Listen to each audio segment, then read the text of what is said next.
Results for America has had three principles. One, very simple but very powerful. One is to build the evidence base. Second, to invest in what works. And third, which is often the trickiest one, particularly working with Congress, shift funds away from things that aren't effective toward those things that are. And so I'd love to ask any of you on the panel who are willing to talk about it, and I know some of you highlighted it in your presentations. What are those sort of groundbreaking evaluations that you've been conducting in recent years? And tell us a little bit about what you're finding and what that's teaching us. Anyone want to go first?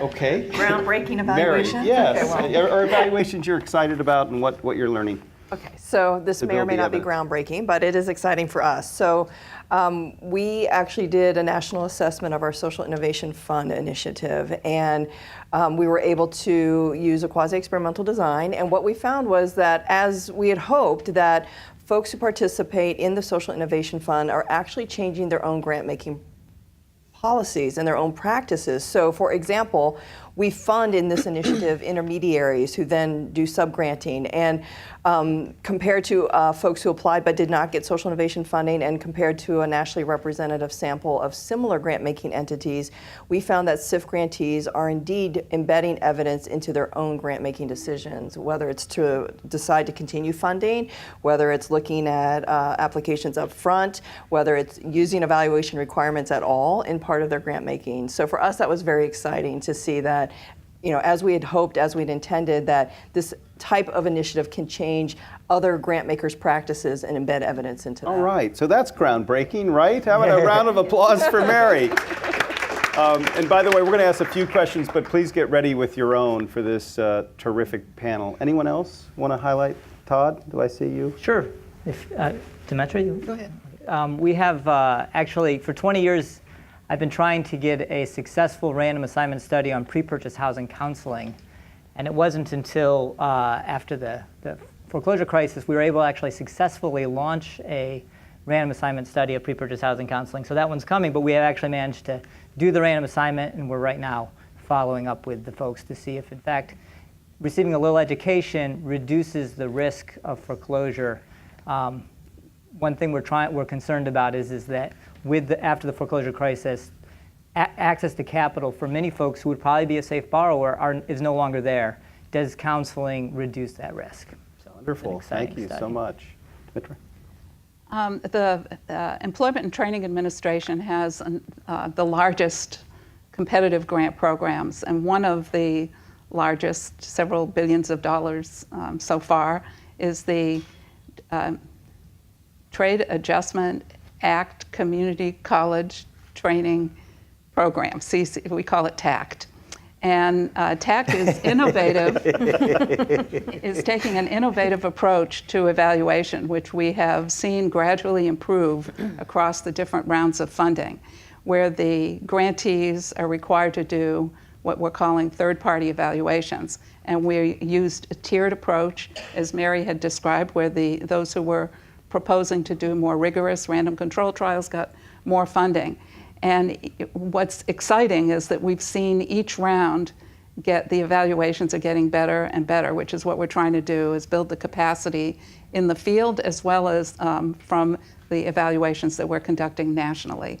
And so we have hundreds of evaluations underway in the field. Many of them are using either experimental random control trials or high-quality, non-experimental evaluation. And 5 years ago, I wouldn't have thought that was possible, but the capacity has been building because of the initiative of the Employment and Training Administration and the evaluation criteria that we're incorporating. Exciting. Wonderful. Thank you. Naomi, did you or anyone else want to share? So we invest a lot in large-scale, long-term, typically random controlled trials. As Todd was saying, they can take 3 to 5 or 6 to 8 or 10 or 12 years to complete. And those are very important because we want to be able to measure the ultimate outcomes that are the goals of the program. But in recent years, we've also invested in shorter term, quick turnaround studies to try to see whether relatively small but well-designed, inexpensive changes in practice can lead to measurable short-term improvements. So, for example, if if an agency is sending out a notice encouraging people to submit their reapplications to be able to continue to receive child care subsidies, can they change the design of that notice to be easier to read, to be clearer to follow the instructions, and get a better response rate?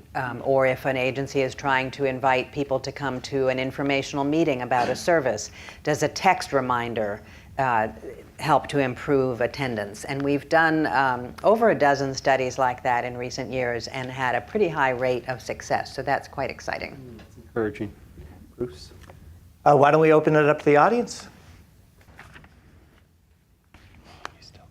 Thank you very much. This is really encouraging. I came to Washington as the first person hired on the Peace Corps staff 2 days before Kennedy announced it. So I've been watching this for many decades. Thank you for And your service. Wow.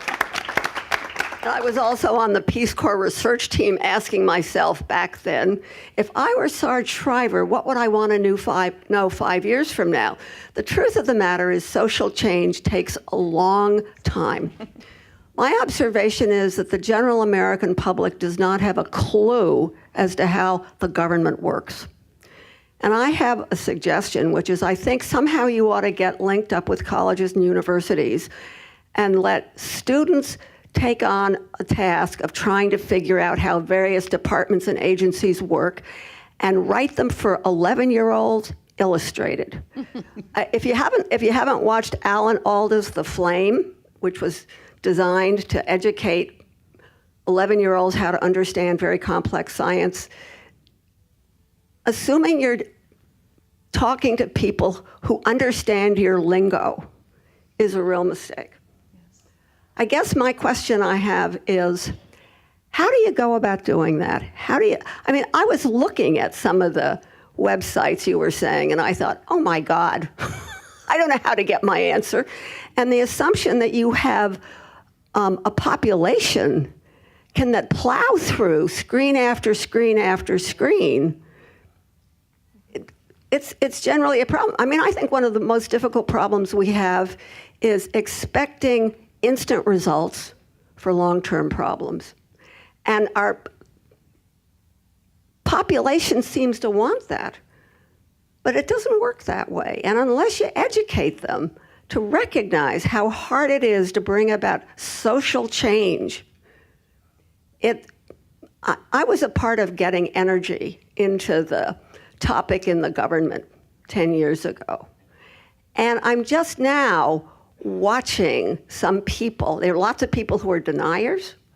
But last night I was at a meeting where we were talking about the problems with fracking. This is the other thing, is that we don't think about the consequences of change. And in fact, we all thought 10 years ago fracking was terrific. Well, now we know all the terrible things it does for us in changing our water and our environment. I'm going on for too long. But We would love to go to a coffee house with you. You have a lot to share, and we may do it. And thank you for taking the long view. Jean's going to respond. Or Jen. Jennifer? Jennifer, what is my problem today? Jennifer is going to respond. We'll do a couple more questions, and then we're going to close out. Jennifer. I think your question about building with the user in mind is critically important. And what is shown through the scorecard, or I tried to explain a little bit, is that we are doing deep user research on our data, and we're asking all sorts of data. What we identified is that we have novices, we have consumers, we have the data crunchers, and then we have the developers.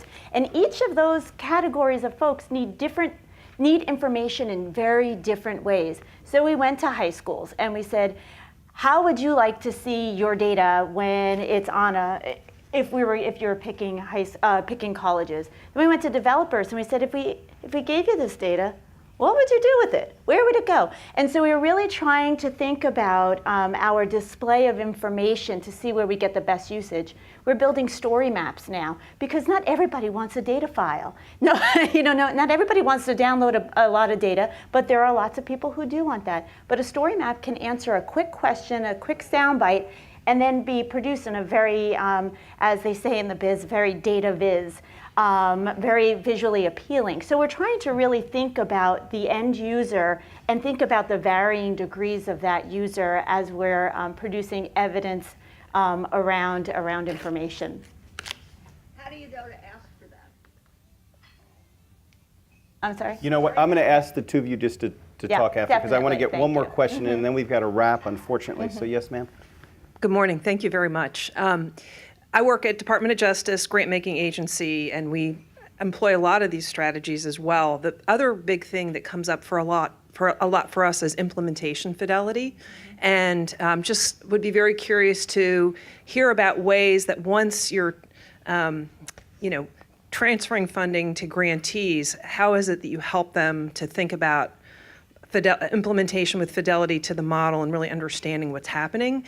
And in particular, we employ a lot of researcher practitioner partnerships on the ground using action research to really inform that. So just curious to see how you all deal with that issue. Demetra? Yeah, implementation analysis and implementation evaluation is an important part of rigorous evaluations that could include random control trials, but also an implementation component. One thing, it depends on what it is that you're attempting to do. If, in fact, the goal is to implement with 100% fidelity, then you need an implementation science component to document the extent to which that is happening. Usually that is not the case. And in fact, implementation occurs naturally, and that it may be that the programs are learning and adapting as they go along, in which case then a typical implementation analysis should document the changes that they're making, why they're making them, and then measuring the impact of those changes. It could be that they've got a better way than the 100% fidelity. So you really need a conceptual framework that allows for fidelity when it's appropriate, but allows for innovation and creativity in the field. Wonderful. Todd, Demetra, Jennifer, Mary, Naomi, thank you for those terrific TED Talks and this enriching panel. Please say thank you. Thank you.